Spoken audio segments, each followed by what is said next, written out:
This is a thing of beauty to behold, my 3D printing mill. All three printers are up and running, and that is so cool.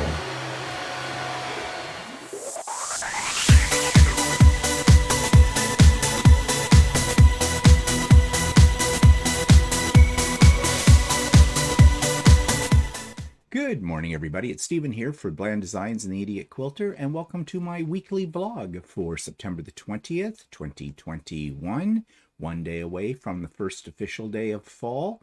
And it is vlog number 234, and it's day 558 of COVID.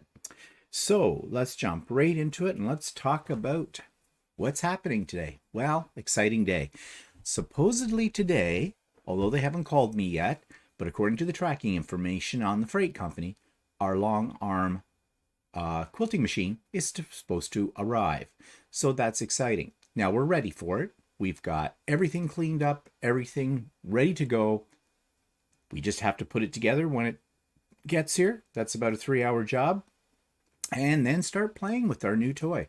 So it is exciting. It's been exhausting as well. And we'll talk about that a little bit later on. But yeah, now I thought you might like to see the room that I'm putting the long arm in. Now this, of course, you know, if you've been following me, that this was formerly Walter's workshop, my sewing room, and sort of exercise room when I did that. All that's been cleaned out now. Now there's still a few things in there off to the side, like my collapsible tables and things like that, which we will probably utilize in that room once we see exactly how much space the long arm is going to take up. I'm hoping there'll be enough space behind the machine that I can put a few of those tables out, you know, because it's good to have, you know, when you're working on projects, to have something to, you know, put your junk on, quite frankly. But we'll see. It is a tight fit.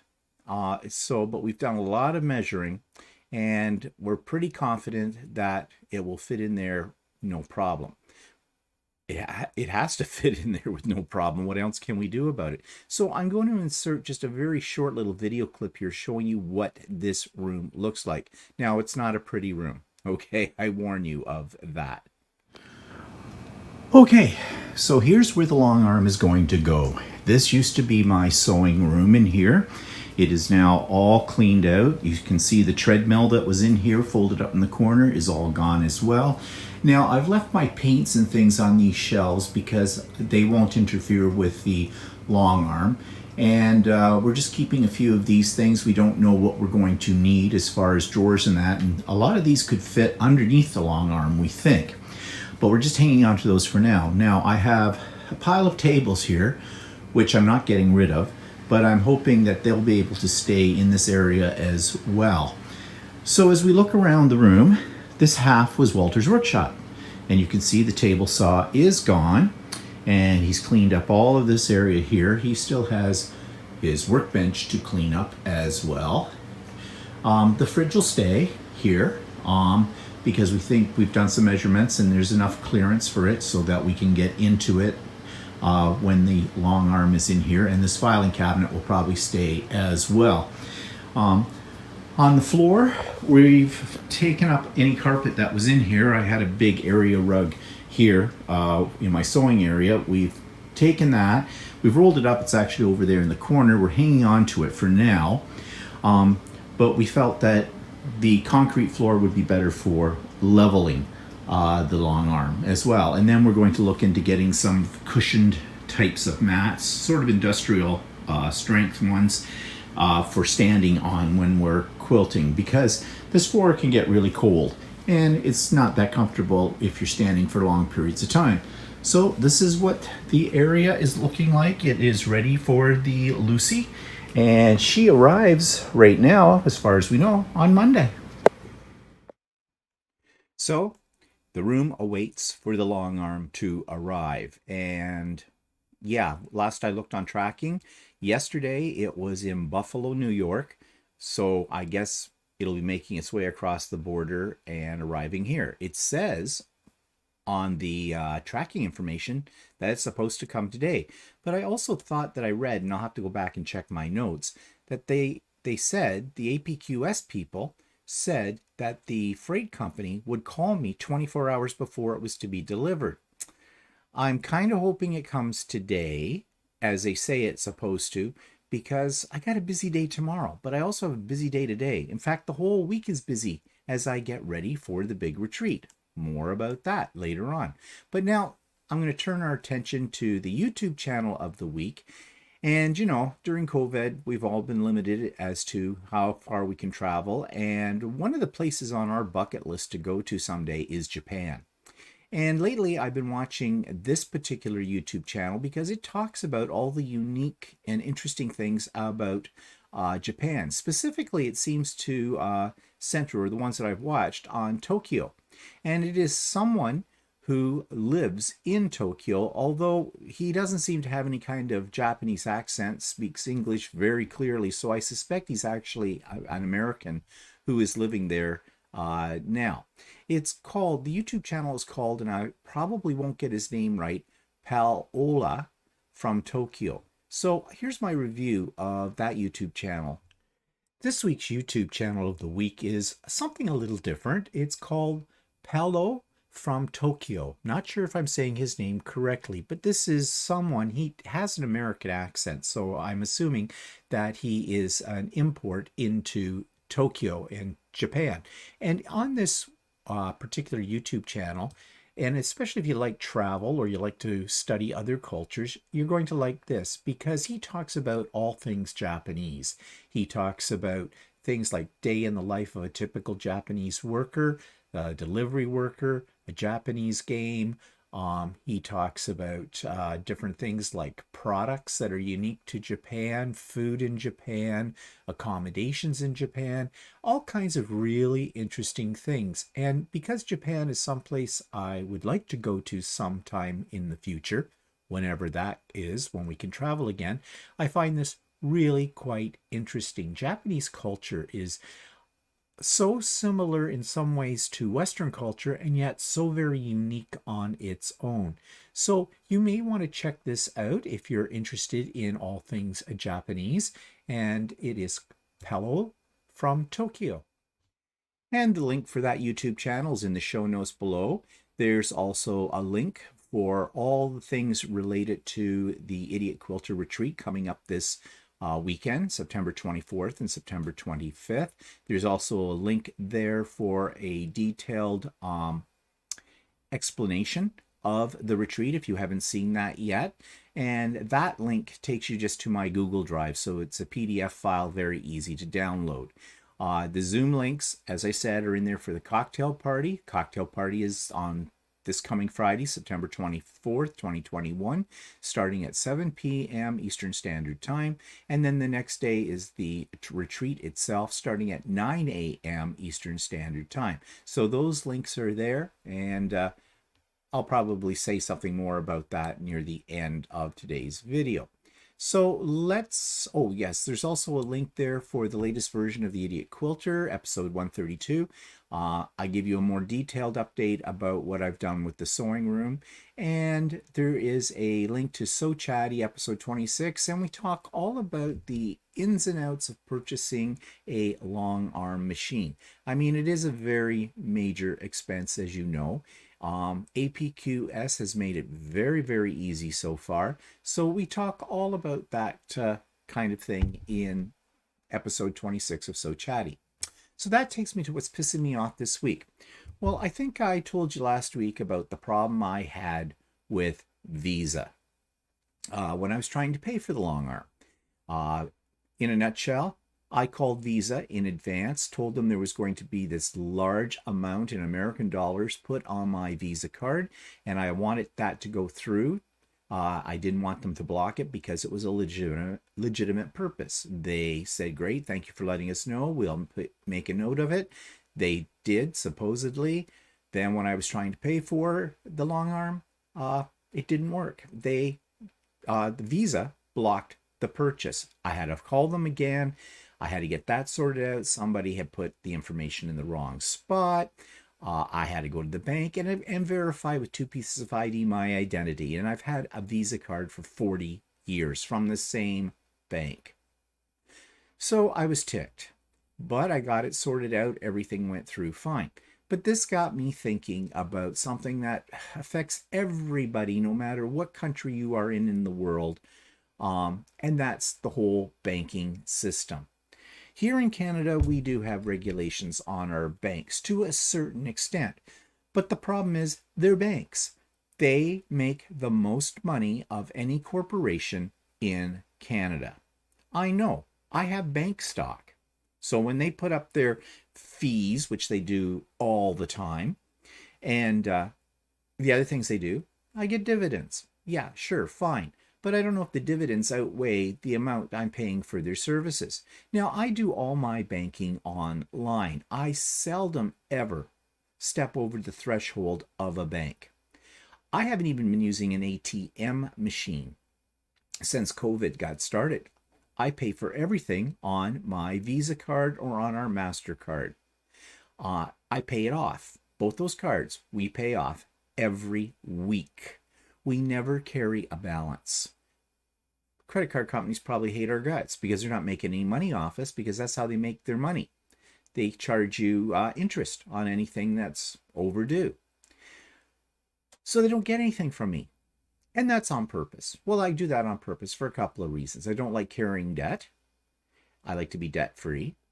That's something I learned early in my 20s. When I got out of university, I went hog wild on a Visa card, and my first credit card, I charged everything. Even though I had the cash in my pocket to buy something, like I'm talking, I started teaching in 1981.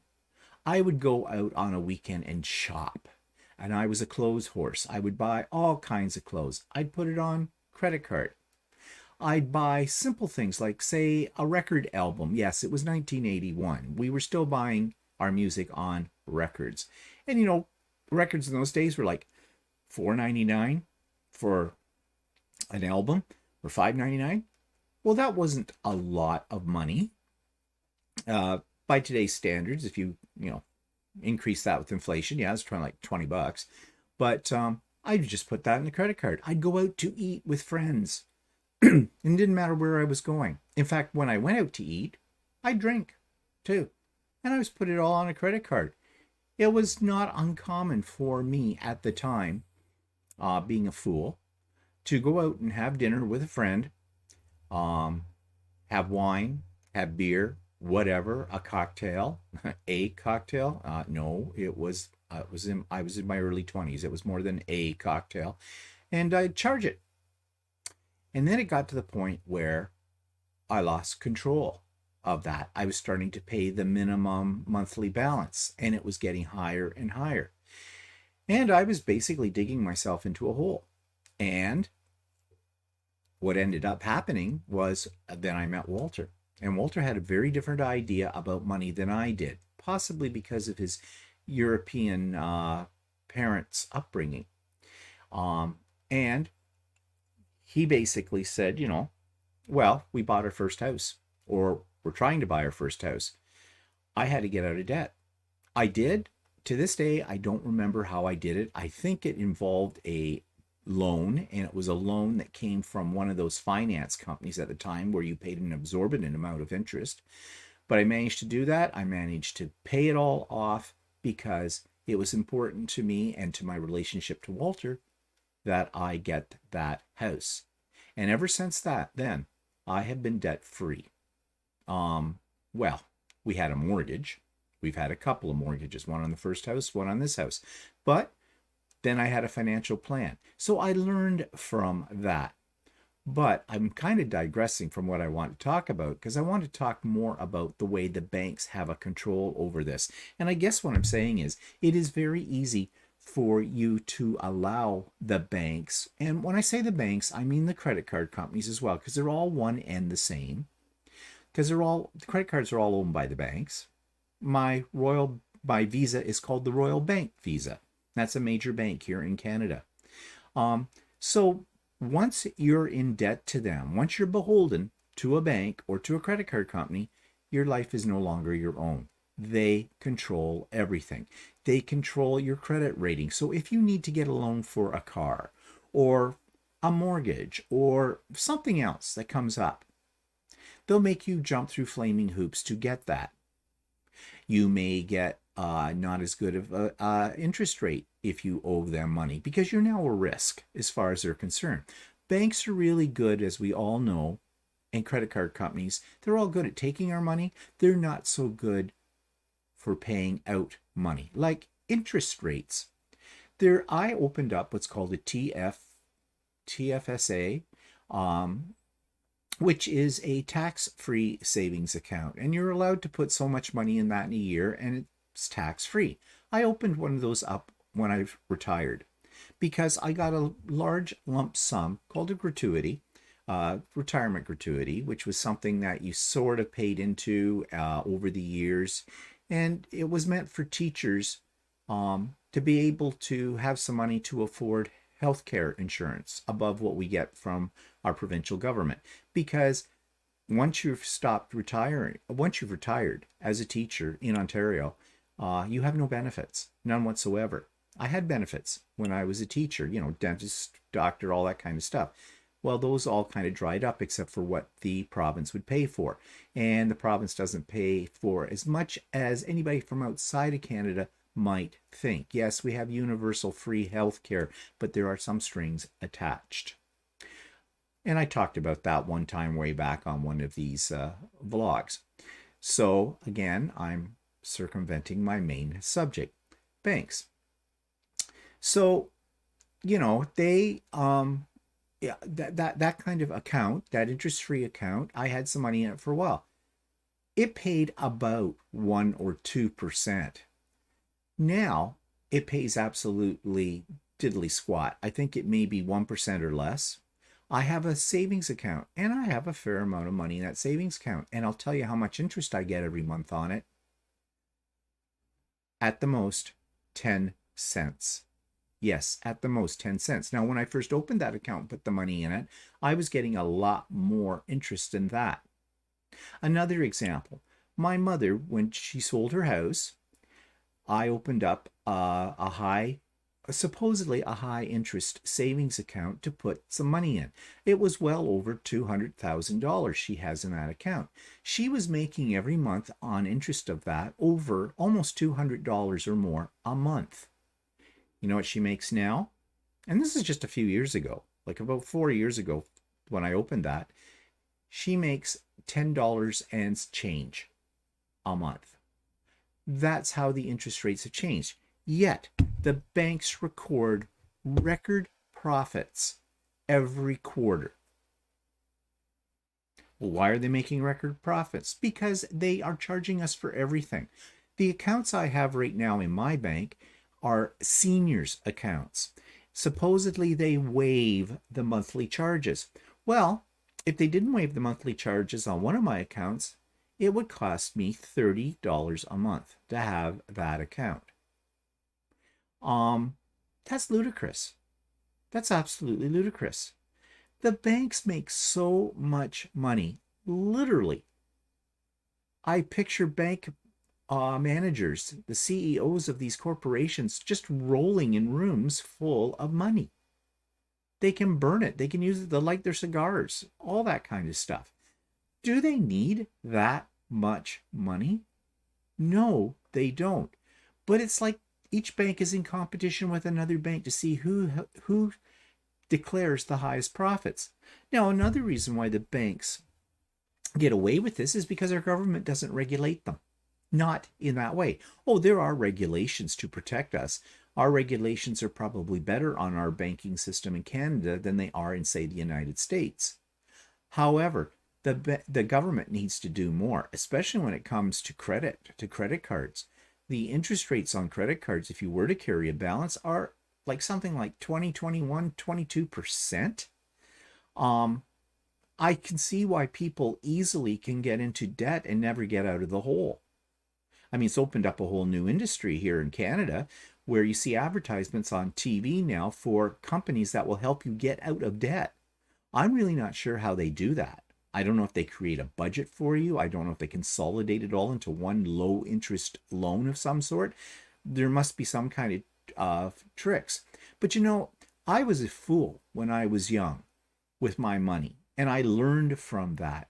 But these people that are in debt today are not necessarily fools. The problem is, especially during COVID, is that was the only way they could survive. They've had to use their credit cards and they've had to carry a balance. And although our government claims that they're helping people out with this during COVID, it's not enough. Not when you have the banks taking every dime and nickel. Oh, the banks are advertising that they're there for you. They're there for you, meaning that they'll lend you more money. They've loosened up their restrictions on who they lend money to because they know they're going to make all kinds of interest on the amount you borrow, because you're not going to pay it back tomorrow because it's way too much. And all the fees they're going to charge you for it. It's absolutely ridiculous. And we are today, as I record this, September 20th, 2021, this is a federal election day. And if one of the parties, the Conservative Party, gets into power, there'll be even more of an opportunity for banks to make even more money, because the Conservative Party basically is the big business and the banks. That's who makes up the Conservative Party. The Conservative Party is for big businesses, not for the average person. And, when people start complaining about interest rates and bank charges and credit card charges, if they voted for the conservative government, then they have only themselves to blame for that one, because that's what the conservatives do. And I'm hoping they don't get in. My thoughts, of course, you've heard me say this before. I'm a liberal. I vote for our existing PM, Trudeau. Yes, Liberal Party, because it's politics, they all have their flaws. And all politicians are really only out for themselves. So it's a question of, do you vote, which person do you vote for? Which party do you vote for? I guess you vote for the lesser of the evil, whatever you think that might be. But back to the banks. So the banks need to be regulated more. There needs to be a cap put on interest rates and on fees and things like that. I'm not expecting the banks to give us something for nothing. They are a business after all. I get that. But do they need, as I said before, to make that much money from us? I think not. But will this ever change? No. Will it get worse? Yes. Why? Because our government is in the back pocket of the banks. The banks control, as do other big businesses, they control our government. And it doesn't matter whether it's a conservative or liberal government. They all have huge, huge lobbying interests and influence our politicians. So we're doomed. Yeah. So is there a silver lining to this cloud? Not really. Not really. I mean, I have stock, so does Walter, in banks. So in a sense, we are supporting them in order to make some money, but we don't make a lot because we don't have a lot to invest. So in a sense, we're keeping the banks going too. So we're part of the problem, not part of the solution. But is there a solution? Not really. I guess the only thing one can do is check out how much the banks are charging you for their services, because a lot of people don't look into that, and the banks don't make that readily available. I mean, if you want to know, you have to ask. Every time you make a transaction, an Interact transfer, every time you take money from an ATM, every time you write a check, they charge you a fee, and those fees add up. So I guess what I'm saying is the only way to have a sense that you have some control is try to stay out of debt. I know that's difficult. Beware of the services you're using with a bank, any bank. Look at how much they're charging you. And if there's a way to reduce those banking fees by getting into something like a program for seniors or whatever other programs, then do. Yes, it takes a little effort on your part to do it because the banks just don't hand this to you on a silver platter. But after all, it's your money. You've got to look after it. Okay, so let's go to what's new. What have I bought? Nothing. Well, actually, that's not absolutely true. I have a purchase I just made yesterday on Amazon, and I made it for health reasons. Nothing serious, but Walter was complaining after So Chatty, because of the way I've got the new sewing room set up. In order for us both to sit here in front of this screen that I'm looking at right now, I can't get two full-size chairs really in that space. And so I pulled out the stools. There are sewing stools. Now, Walter has a sewing stool, but he only uses it when we go on retreats. And we haven't been doing that, have we? He has his office chair up in his sewing room that suits his purposes. But anyways, I pulled out the stools, and actually I got them mixed up. He was sitting on my stool, kind of a thing. And after we did the So Chatty, he was complaining about his back. He said that stool had screwed up his back. It was sore. Well, I kind of poo-pawed it. But then yesterday I was doing some major sewing, and I haven't done any sewing for a couple of weeks, and I'm sitting on my little stool, which is the stool that I used when my sewing room was in the other room. And not, well, yeah, I was sore when I think about it when I got off that stool, but I'd be sitting there for 3, 4, 5 hours, kind of a thing, and not moving. So yeah, you got to get up and move. And it's very important that you do. So anyways, my back was a little sore yesterday after I had done that sewing. And I put it down to the fact that, yeah, there's no back support in that stool. The chair I'm sitting in right now has a lumbar support. It was my father's, actually. And I'm afraid I'm going to have to replace this one soon. It's starting to crack, the leather or leatherette or vinyl, whatever it is on it. I don't think it's real leather. I don't know. Anyways, and I'll have to make sure I get one with a lumbar support. However, the stool doesn't have that. So I went on Amazon and looked for a stool with a back that I could put in that spot. Now you're going to say, well, why not get a chair? Problem is I don't have the space. In the space where I put my sewing machine, it's fairly confined. The stool works perfectly there. So I'm taking a chance. I found one on Amazon. I saw its measurements. I looked at the measurements that I have of my existing stool, and it looks like it takes up about the same amount of space. It should work there, and it's got a back on it, and that should support my back, and I'm hoping this is going to work out okay. I'm hoping so because it's not that expensive, but it's over $100 for this stool with a back. So we'll see what happens. But that's the only thing that I've bought really new, and I haven't got that yet because I just bought it yesterday and it's supposed to come tomorrow. So nothing else to show you. So let's move on to what is my next thing? Oh yes, the 3D corner. Okay, very happy with this all. All three 3D printers are up running beautifully, knock wood. I just finished something, a Halloween decoration that I tried to make another earlier in the year, and it didn't work out very well, but it seemed to work out okay now. Now, the thing is, I have learned. I have now had a 3D printer for, I think, just about a year. I think I bought it in about October or November of last year. And so I've learned a lot about 3D printing over the year. And I've learned how to basically fix them, strip them down, build them back up again. And yeah, this time when I did this particular skull, and I can't show it to you right now because it's still sitting on the printer. It just finished. It's got to cool down before I can pull it off the plate. And it looks like it turned out fine.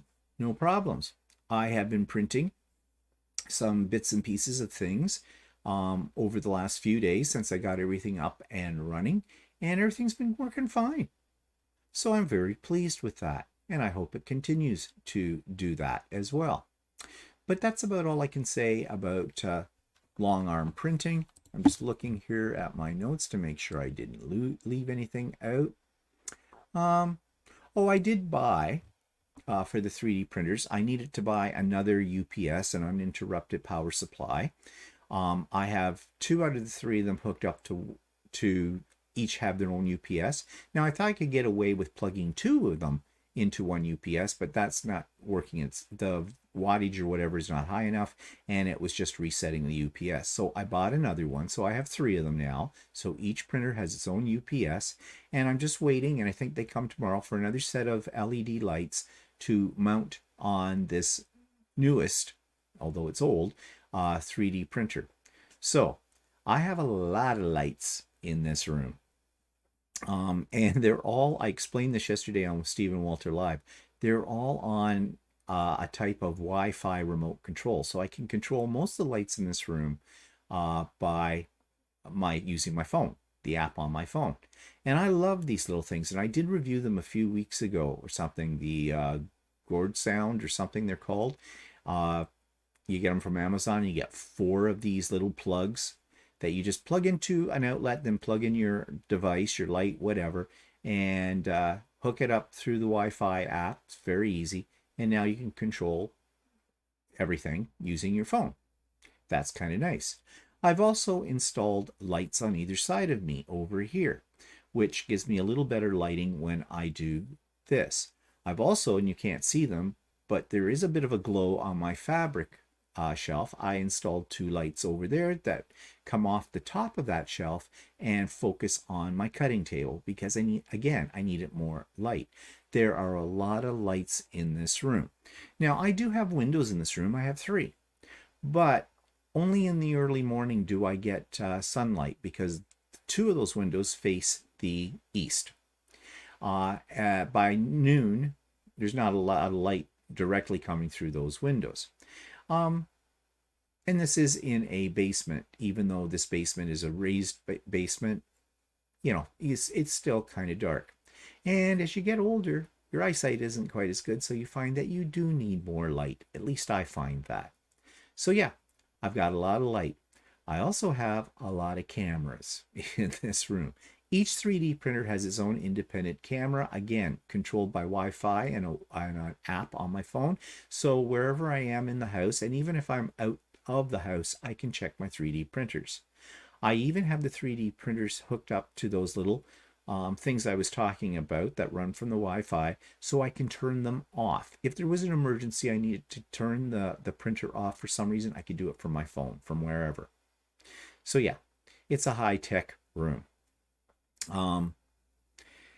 And if you watched Stephen and Walter live yesterday, in all this high tech, I'm still playing with it. I tried to show a video clip I made of the new sewing room. The sound sucked, and I had some problems with that. I thought I had it all set up correctly. I'm using something called OBS now, and lots of people use OBS, and it is a fairly powerful program, and it's free. But there is a learning curve. I thought I had it mastered. I guess I didn't. So I'm still working on that. So I apologize now if you go to watch the rebroadcast of Stephen and Walter Live for the quality of that one section where I'm trying to show you a video. I will get better. But it's trying to know, like there's so many cameras in this room. I have to do them all through programs on my main computer to switch them around. And so when I do the Idiot Quilter Retreat this weekend, I will be using the system. And I'm hoping that I have it all down pat. I've been practicing. I've been trying things. So yeah, I think it should be fine. Just saying. We'll see. Okay, so that kind of went off in another direction as well, didn't it? Typical me. So let's get on back on track here and let's talk travel again. Here's another video of my continuing trip from 2019 to Australia. And this one is in a place called News Ahead. The thing about Australia is they have really cool and different names for different places. I think the names probably stem from the Aboriginal people's language. But this is the Gold Coast. It's News Ahead, which is actually a very high-end resort area. Probably we spent, I think, 2 nights there, and it was probably 2 of the most expensive nights we spent in Australia. But it was an amazing place. Unfortunately, it was also raining at the time. So Here's news ahead. Okay, so this is the start of day 2 in News Ahead. And right now it is not raining, but it has been raining. And skies are still not looking very promising, so it may rain some more today. So we'll just have to put up with that and get out the brolly and explore what's there to see. But we're also going down for brekkie in a few minutes, and that's included in our hotel price. Well, actually, we paid extra to get this because we weren't sure what would be here and around and for that kind of thing. So anyways, we've already selected what we want. They gave us a sheet of paper and you checked off what you wanted.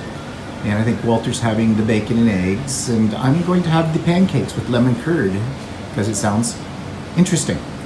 And then I guess we'll spend the rest of the day just looking around here and whatnot. Have a feeling it's going to be a fairly laid back kind of day, especially when it starts to rain again, if it does. What do you think? Yeah, I don't know what's that. There's rain clouds all around us. I think it's like going to be overcast most of the day anyway. But it may or may not rain. Well, it would be nice if it doesn't rain. But anyways, can't do much about it if it does. So we're down having breakfast at Aroma's, which is part of the hotel we're staying at. And Walter ordered the coffee. He was expecting the coffee to be more like what we're used to in the morning breakfast, but it's more of an espresso. And he says it's, what? Kind of bitter. Kind of bitter. I got the orange juice on the other hand. Yeah, well, that looks good. Squeezed. And actually it is quite good. And this is what this place looks like. Things are a little wet because of the rain. We're underneath a canopy here, so don't have to worry about it. This is where we had lunch yesterday, and it was okay. So we'll see what brekkie is like. And we have these numbers on the tables because you go up, they don't have table service. Well, they sort of have semi-table service. You go up, you order it, they give you a number, then they find your table with that number when it's done and bring it to you. This hotel does have a pool area. This is it here. Very ornate.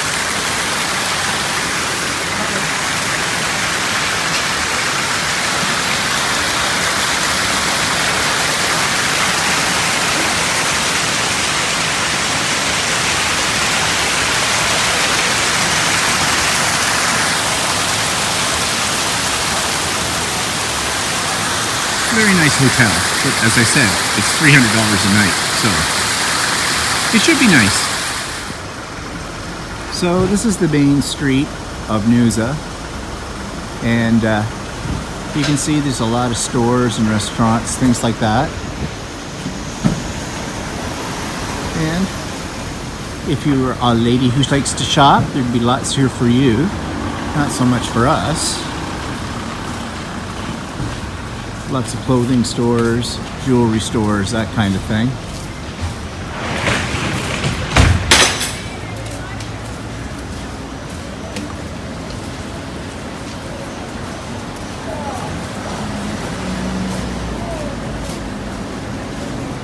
So we're just exploring it. It's not huge.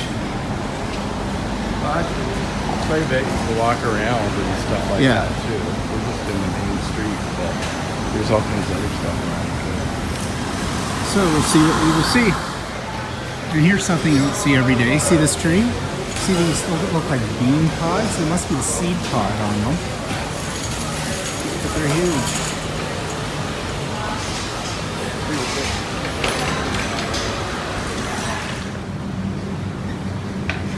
We've had some visitors.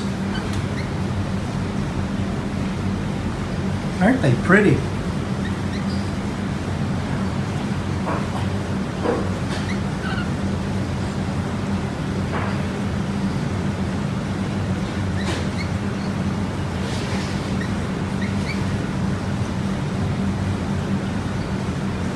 Cute little things, aren't they?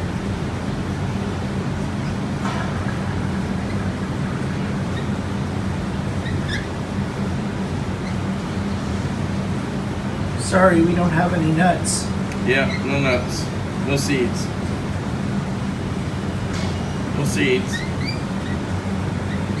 Wonder what kind of birds they're. They're pretty birds. Pretty birds. Are you pretty Yes, birds? there they go. So now we're doing a little walk in the park. What? I'm trying to look for the map thing. Oh. I don't know. You never seem to read it the right way anyways. Ooh, I thought we were going this way, but we're not. We're going that way. There's a really strong smell in here, and it comes from these, whatever these are. The honeysuckles or something? I don't know. But they give off a very strong fragrance. Almost to me, it reminds me of lilacs. But I don't know what they are.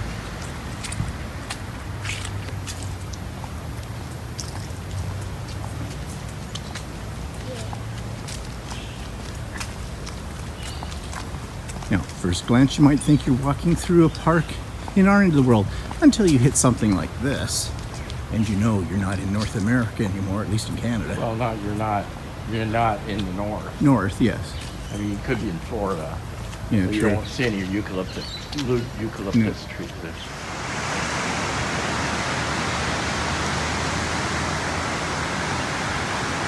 So surf's up. You see people out there surfing there.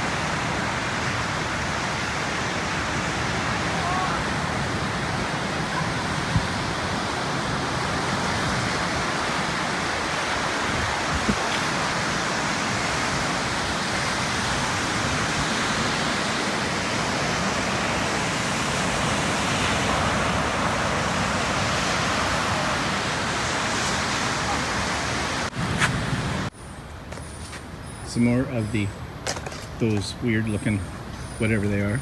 No, that's got a red head. Yeah. It's going after that cup, whatever it is. Needs a good morning coffee. Needs its Mackers. And that other thing is more of a major road. So look at, we're here. There's a path that goes this way. I was thinking we'd try and go up that way. Maybe if we go back to that spot where it said the dog thing. Yeah. I think it may lead this way. Okay. We just want to sort of go on in.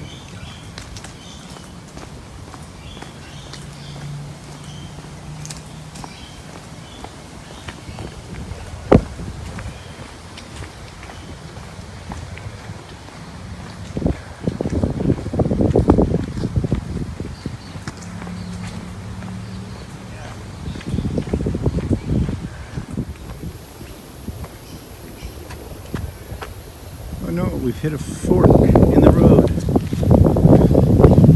And I took the one less taken.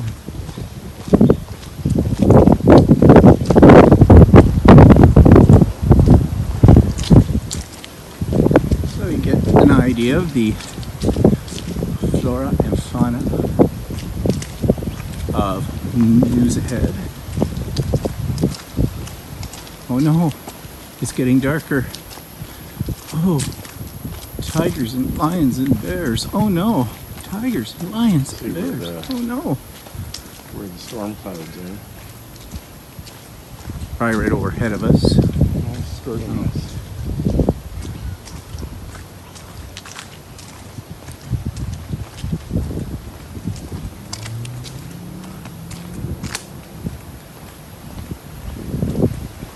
No bugs. Yeah, that's right. No bugs. Although I noticed last night There's a couple of little ones. Yeah, some little ones when we were sitting out on the deck. Yeah. I don't know what they were.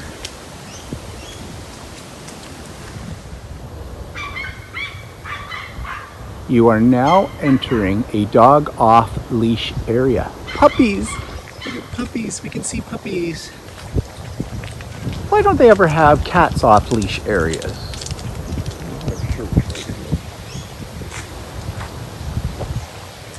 Which way do we go?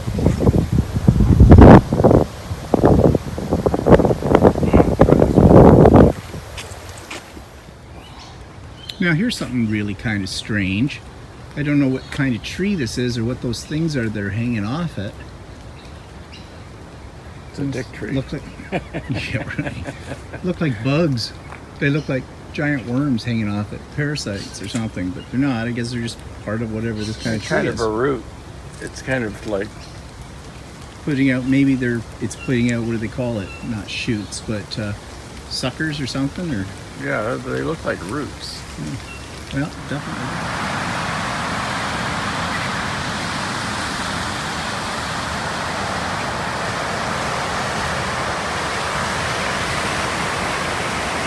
very picturesque.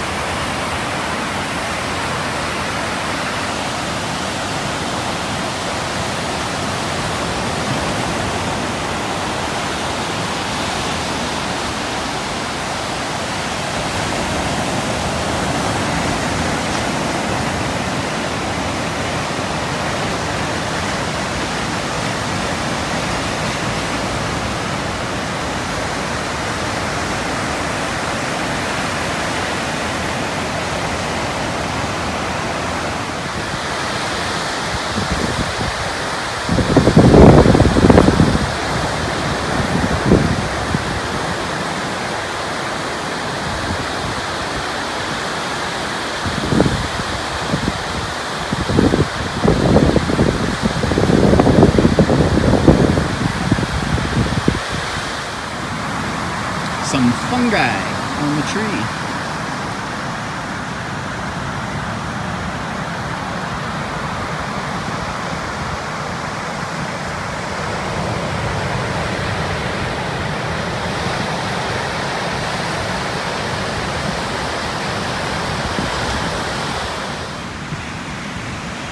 Now, if you thought the place we're staying at is expensive, these ones are a lot more money.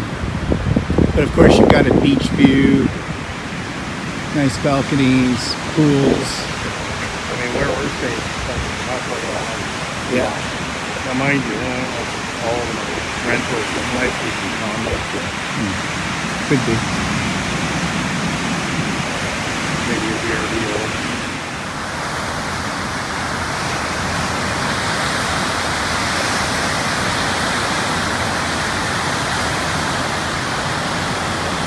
Storm cloud coming in.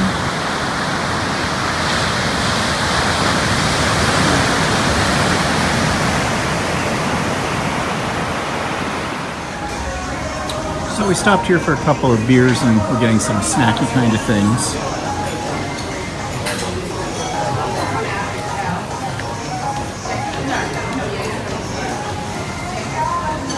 We're sitting out here along the street, so let's see what goes on. Okay, so we ordered something that said chickpeas and these There's the menu there. sauces. Oh, where is it? Okay. Click the menu. Okay. Up here under bar snacks, spiced chickpeas, puree bread, tamarind, ritica, coriander. Okay. So, not what I was expecting. Those are one hell of a big chickpea, or whatever those things are. Or that maybe that's the bread part, Maybe. the puree bread, and tamarind. And that. Okay, this is interesting. We'll see how these. So these are basically hollow, and so break one. Okay, and then you kind of scoop up this stuff, which is quite spicy but quite good, with chickpeas and other things in it. And I guess you kind of lay it in there and eat it, kind of like stuffing your own Easter egg. But they're quite tasty. Never had this kind of thing before. No, I know. I almost threw me off when they came and brought it. Yeah. Now, how are you going to bite into that? It's going to explode on you. Yeah, I know. Get out your napkin. Well, you took all the napkins like typical. Well, it's not like you ever use them.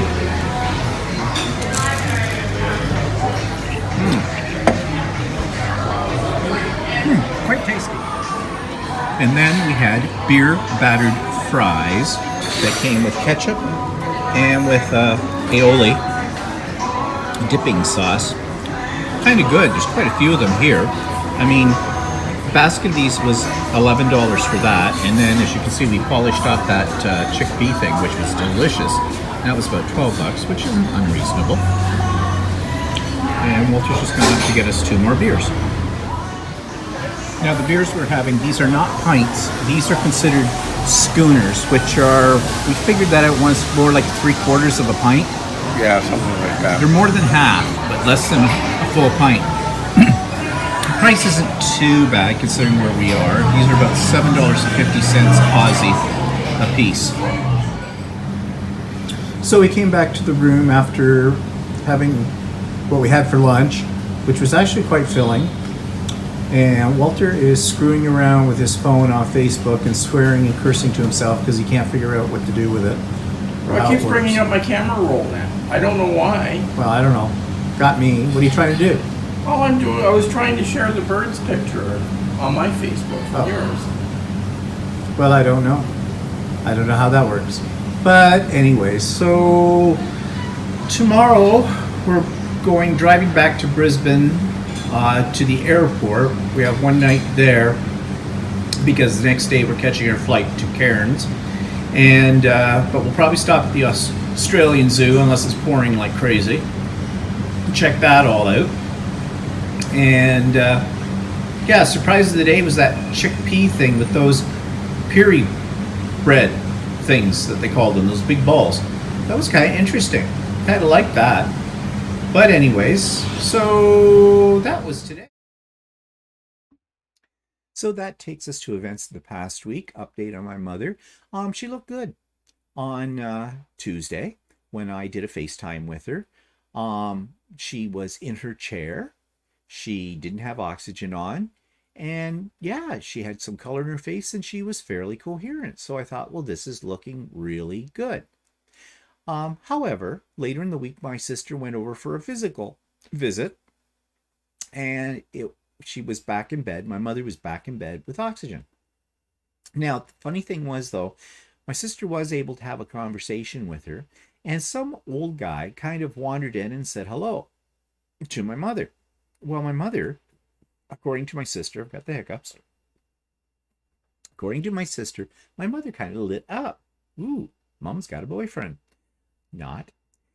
And so my sister said to her, well, he seems very nice and you should, are they taking, she said, are you going down for lunch?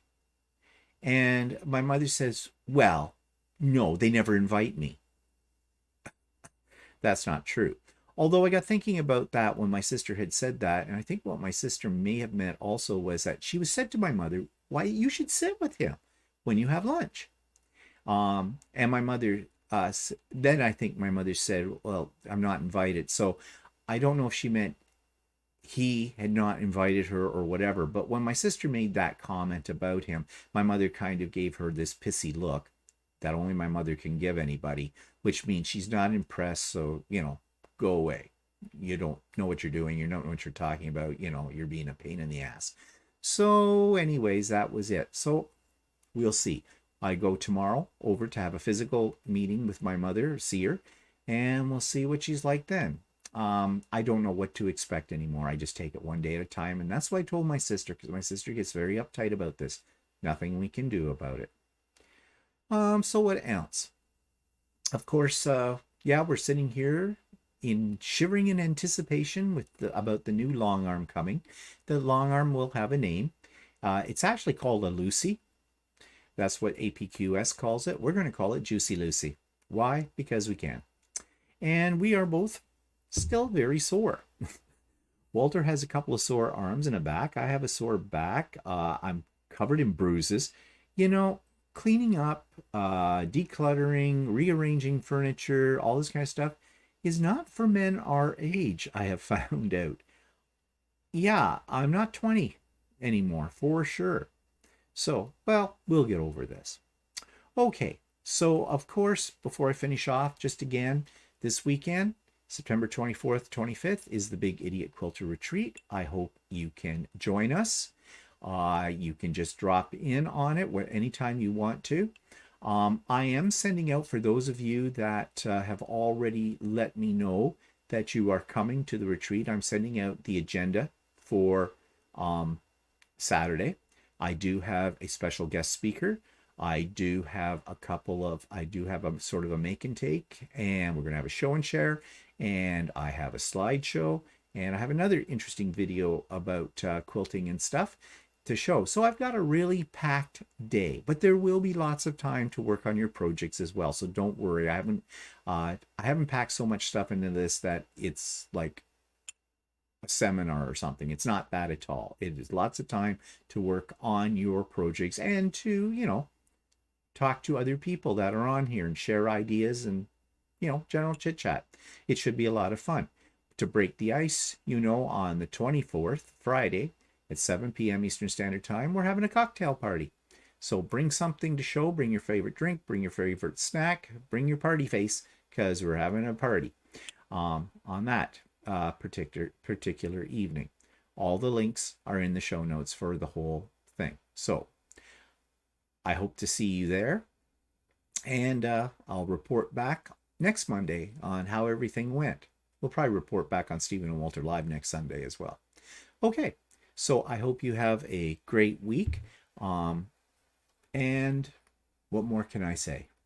This time next week, I might be able to show you Juicy Lucy. We'll see you then. Bye-bye for now.